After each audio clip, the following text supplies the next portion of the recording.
Hello guys, स्वागत है आप सभी का मेरे यूट्यूब चैनल मोहित कर अकाउंट इजी है पर। आज ये लेक्चर हम ऐसे बच्चों के लिए लेकर के आए हैं जिन्होंने अभी 10th क्लास पास करी है और कॉमर्स स्ट्रीम को चुना है। और कॉमर्स स्ट्रीम उनके लिए एक बिल्कुल नई है और उनके मन में ढेरों सारे सवाल होंगे कि हम इस स्ट्रीम में क्या पढ़ने वाले हैं, कॉमर्स स्ट्रीम में क्या होगा, कैसा होगा।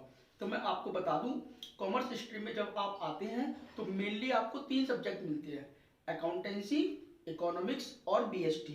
अकाउंटेंसी आपको किसी भी बिजनेस की अकाउंटिंग के बारे में बताता है, उसके लेखे जोखे के बारे में बताता है। इकोनॉमिक्स जो सब्जेक्ट है वो आपको किसी भी देश की या किसी भी व्यक्ति की जो मॉनेटरी पॉलिसी होती है और जो हमारे जो देश में डिमांड और सप्लाई का जो फंडा होता है उसके बारे में इकोनॉमिक्स बड़े डिटेल में चर्चा करता है। और बीएसटी तो एक ऐसा सब्जेक्ट है जो आपको पूरे बिजनेस के बारे में ही समझाता है कि बिजनेस क्या होता है, बिजनेस कितने प्रकार के होते हैं, उन बिजनेस के जो प्रकार होते हैं उनकी क्या क्या फीचर्स है, क्या एडवांटेज है, क्या डिसएडवांटेज है, और सोशल रिस्पॉन्सिबिलिटी क्या होती है बिजनेस की, और सो मेनी थिंग्स, बहुत सारी चीजें वो आपको समझाता है। लेकिन हम जो आपसे बात करने जा रहे हैं, मैं जो आपसे बात करने जा रहा हूं वो अपने सब्जेक्ट की बात करने जा रहा हूं जिसके लिए आप मेरे सामने हैं, अकाउंटेंसी सब्जेक्ट। ये सब्जेक्ट आपके लिए बिल्कुल नया है। 10th क्लास तक आपका इस सब्जेक्ट से कोई भी सरोकार नहीं रहा है। आपको इस क्लास की एबीसीडी या इस सब्जेक्ट की एबीसीडी भी आपको नहीं पता है, मैं ये भली बात ही जानता हूं। बेटा मैं आपको बता दूं कि अकाउंटेंसी की हम सबसे पहले बात ये समझेंगे कि हम ये सब्जेक्ट पढ़ ही क्यों रहे हैं, इस सब्जेक्ट का जन्म ही क्यों हुआ, या ये सब्जेक्ट हमें क्या सिखाने वाला है। ठीक। और भी बहुत सारे आपके मन में सवाल होंगे कि इसका सिलेबस क्या है, इसका ये कितने दिन में खत्म हो जाएगा, कैसे होगा, बहुत सारे आपके मन में सवाल होंगे, कितना मुश्किल है, कितना आसान है। एक बात मुश्किल और आसान के ऊपर तो मैं कह दूं कि अगर आप बातों को ध्यान से सुनते रहेंगे, समझते रहेंगे तो ये बहुत ही आसान है। और अगर आपने कहीं चीजों को छोड़ना शुरू कर दिया या आपने वीडियो को स्किप करना शुरू कर दिया या आपने उनको पूरा नहीं देखा तो यही चीजें फिर आपके लिए मुश्किल बनती चली जाएंगी। ठीक है ना। तो मैं पहले आपको ये बताऊंगा कि भाई अकाउंटेंसी की जरूरत ही क्यों है, या फिर हम अकाउंटेंसी में ऐसे क्या सीखेंगे सर, क्या नई बात अब हमारे जीवन में आने वाली है। ठीक। तो मैं आपको बता दूं, मैं जो लेक्चर ले रहा हूं फिलहाल वो 11th अकाउंटेंसी के चैप्टर 1 का इंट्रोडक्शन ऑफ अकाउंटिंग, ये पहला चैप्टर है। तो हम अकाउंटिंग के इंट्रोडक्शन की बात कर रहे हैं। और अगर मैं इस वीडियो में आगे आपको जो भी सीरीज आएगी मेरी, अगर मैं उनमें आपको इस अकाउंटिंग सब्जेक्ट को पढ़ाऊंगा तो हम टीएस ग्रेवाल साहब की बुक को रेफर करेंगे और टीएस ग्रेवाल साहब की बुक से ही हम आगे अपनी वीडियोस को कंप्लीट करेंगे। ठीक है ना। तो मैंने बड़ा सारा यहाँ पर लिख रखा है, आपको दिख भी रहा होगा, और हम पूरा समझेंगे इसका कि ये है क्या आखिरकार।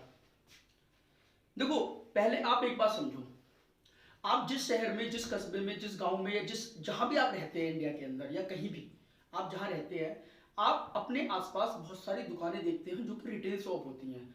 बहुत सारी किराने की दुकान देखते हैं, मोबाइलों की दुकान देखते हैं, लोहे की दुकान देखते हैं, कॉस्मेटिक्स की दुकान देखते हैं, रेडीमेड की दुकान देखते हैं, जूते चप्पलों की दुकान देखते हैं। ये लोग, आपको पता है कि कुछ ना कुछ खरीद रहे होते हैं, कुछ ना कुछ बेच रहे होते हैं। आप वहां पर कुछ ना कुछ खरीदने के लिए जाते हो, जूते, कपड़े, किराने का सामान। ये सब लोग बिजनेस कर रहे हैं, ये सब लोग बिजनेस कर रहे हैं।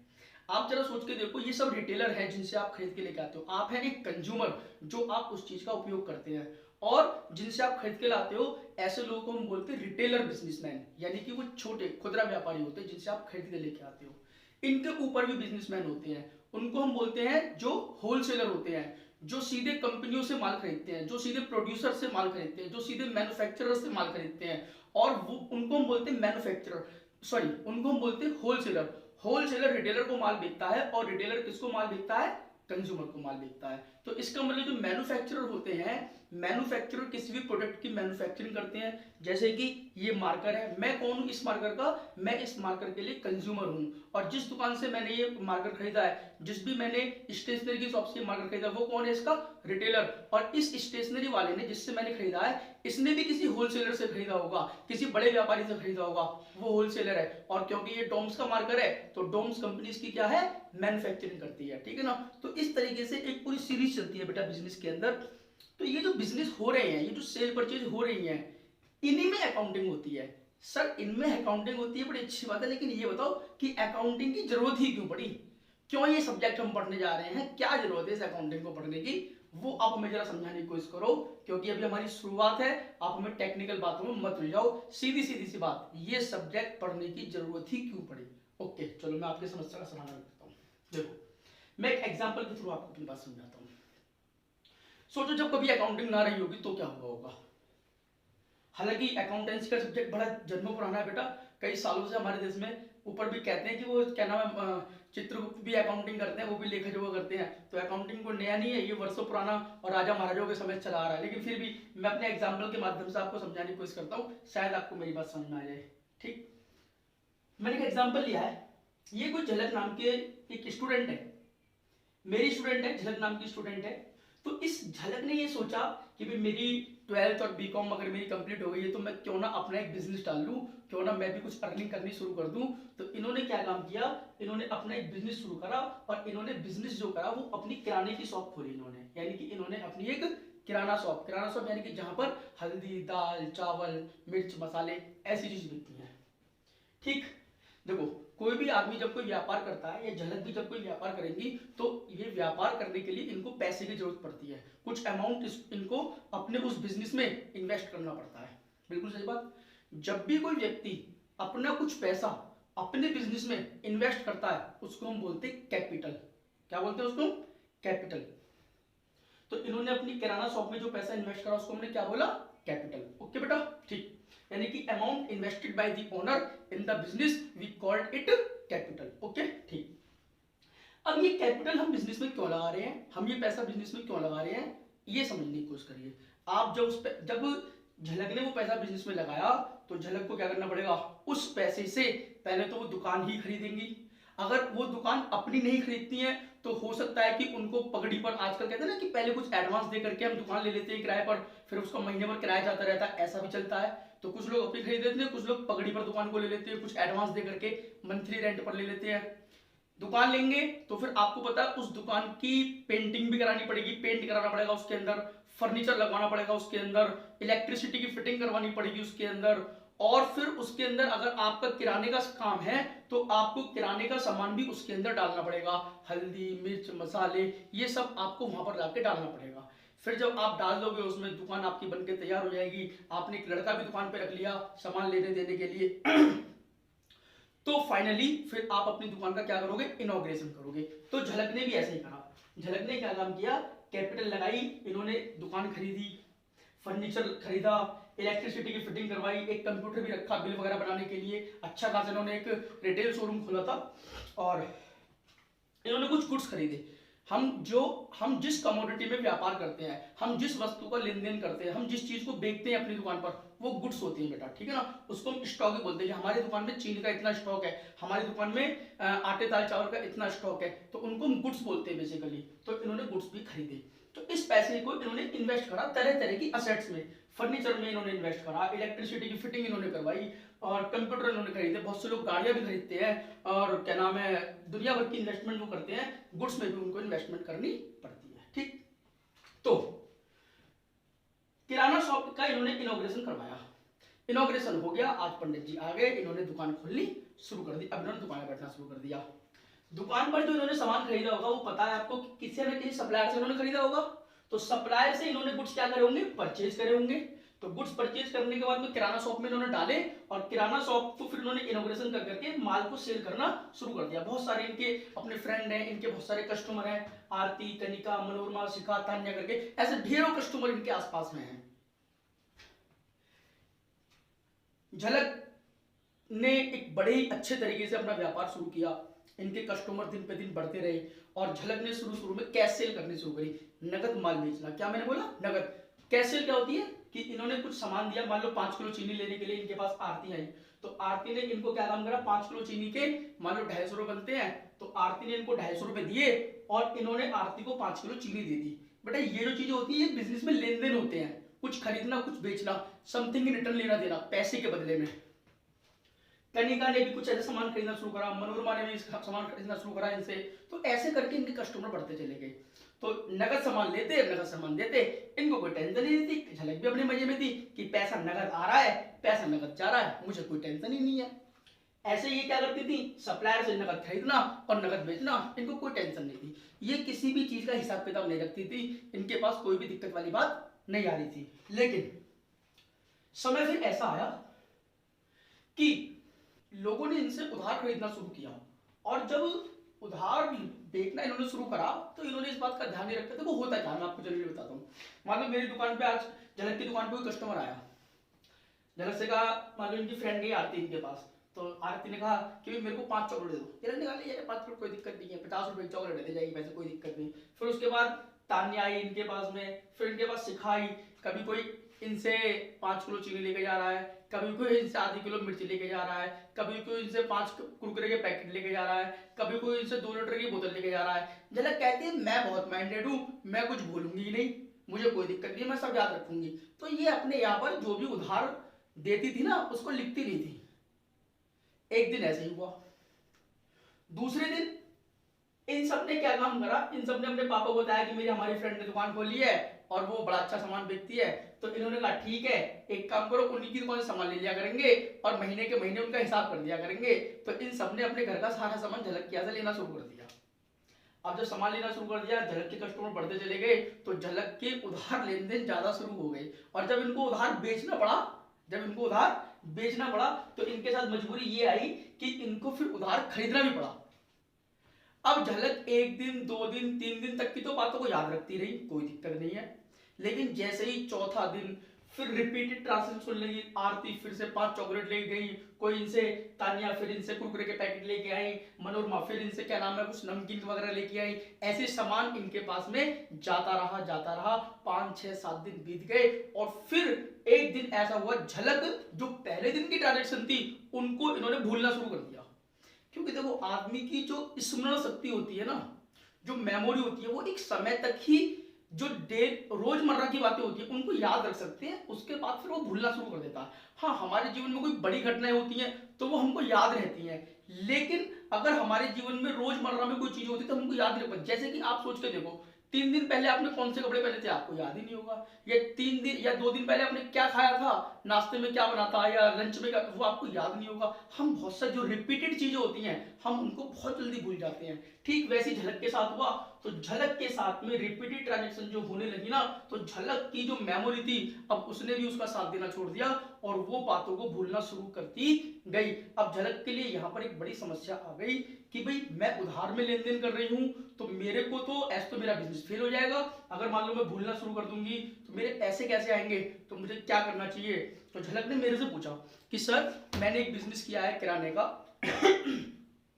उसमें क्या है कि नगद लेन देन हो रही तो मेरे को कोई दिक्कत नहीं थी, पैसा आ रहा था पैसा जा रहा था, कोई परेशानी नहीं। लेकिन अब अचानक से मेरी दुकान में उधार के लेन देन बहुत जल्दी बढ़ते चले गए हैं। तो जैसे उधार के लेन देन बढ़े हैं 2 4 5 दिन से, अब मेरे को भूलने वाली जो चीज है वो होनी शुरू हो गई मेरे साथ, अब मैंने भूलना शुरू कर दिया।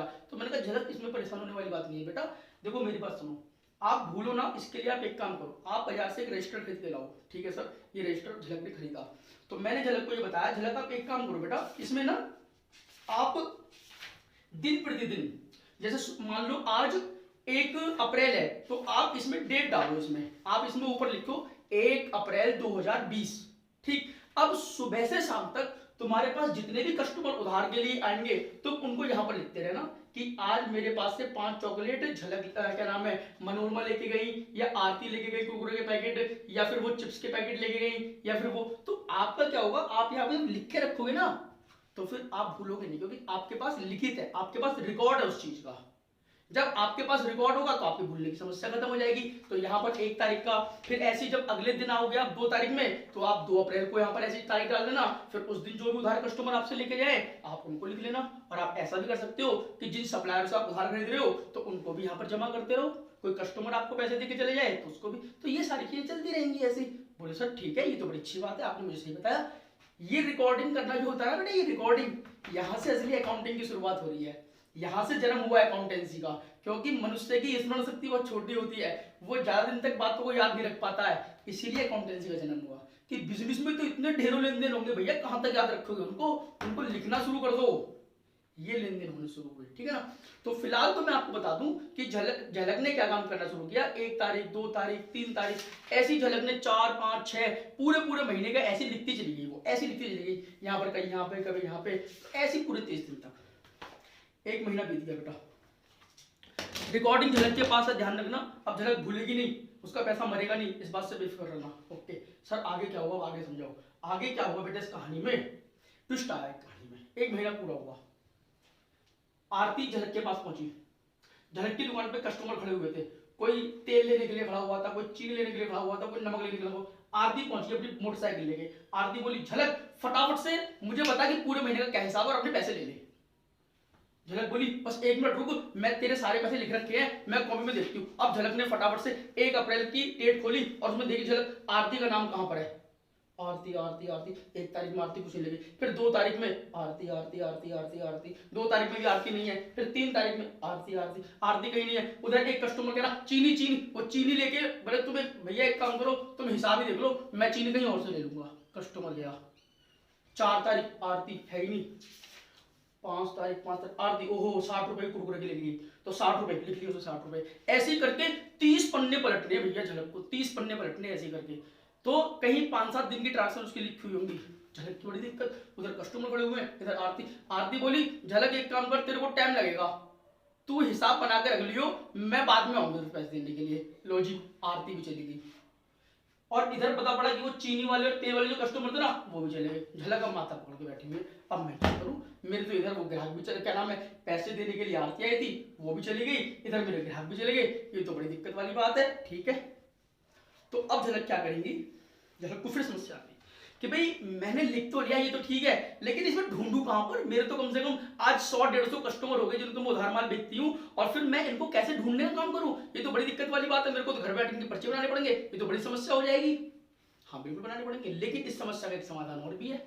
अब वो समाधान क्या है, फिर झलक ने मेरे से पूछा कि सर आपने मेरे से रिकॉर्डिंग करने के लिए कहा था, मैंने इस बुक में 1 महीने की सारी ट्रांजेक्शन को रिकॉर्ड कर रखा है, मेरे पास कुछ भी ऐसा नहीं जो छूट गया हो, लेकिन अब मेरे साथ समस्या ये आ रही है कि इधर वो मेरे से हिसाब पूछने के लिए आते हैं और उधर कस्टमर होते हैं, अब मैं कैसे उनको बताऊं कि उनके कितने रुपए, क्योंकि 30 पन्ने मेरे को पलटने पड़ते, बड़ी दिक्कत वाली बात है। बोले इस समस्या का समाधान भी हमारे पास है, झलक तुम एक रजिस्टर और लेकर आओ। झलक से हमने एक रजिस्टर और मंगवाया, फिर हमने झलक से कहा झलक कि बताओ तुम्हारे कितने कस्टमर है। झलक ने कहा सर मेरे करीब 100 कस्टमर है जिनको मैं उधार माल बेचती हूँ। बोले कोई बात नहीं, आप घबराओ मत, आप एक काम करो, जितने भी कस्टमर है आपके सबका एक अलग यहाँ पर नाम लिखो हर पेज पर, Aarti, Kanika, Manorama, Shikha, Tanya, A B C D, Sita, Reena, Meeta, सब जितने भी हैं, श्रीदेवी, माधुरी, सबके नाम लिख दो आप इसमें। तो ठीक है ना, इन्होंने ऐसे अपने कस्टमरों के यहाँ पर नाम लिखने शुरू कर दिए। सर अब क्या करना है, अब कुछ नहीं करना, अभी आज आप दुकान पे बैठो, रात को घर पे जाना और एक काम करना, इसमें से 1 तारीख का हिसाब देखना, इसमें से 1 तारीख का हिसाब देखना, 1 तारीख का पर्चा खोलना और देखना कि पहला पन्ना खोलना इसमें मनोरमा का, मनोरमा ने क्या क्या लिया, तो मनोरमा का यहाँ पर देखना और जितना भी मनोरमा लिया हो उसको मनोरमा के खाते में लिख देना, फिर ऐसी आरती के खाते में लिख देना देख करके यहाँ से। ये काम आपको करना पड़ा करेगा, हर चौथे 5वें दिन आप ऐसा कर लिया करो। तो सर इससे क्या होगा, इससे ये हुआ बेटा कि यहाँ पर तो आपकी डे टू डे की ट्रांजेक्शन तो मिक्सिंग हो गई है, लेकिन इस वाली कॉपी में आपने क्या काम करा, आपने अपने जितने भी कस्टमर थे उनके खातों को अलग अलग क्लासीफाई कर दिया। तो अब आपके पास हर व्यक्ति की एक समरी बन गई, हर व्यक्ति की एक समरी। अब जब भी तुम्हारे पास में मान लो शिखा आती है तो आपको ये कॉपी खोलने की जरूरत ही नहीं पड़ेगी, ये वाली कॉपी, अब आपको ये वाली कॉपी खोलनी है और आप सीधा शिखा का अकाउंट खोलो और देखो शिखा के नाम में कितने रुपए लिखे हुए हैं, शिखा से पैसे लो, उसके खाते में जमा कर दो, बात खत्म हो जाएगी।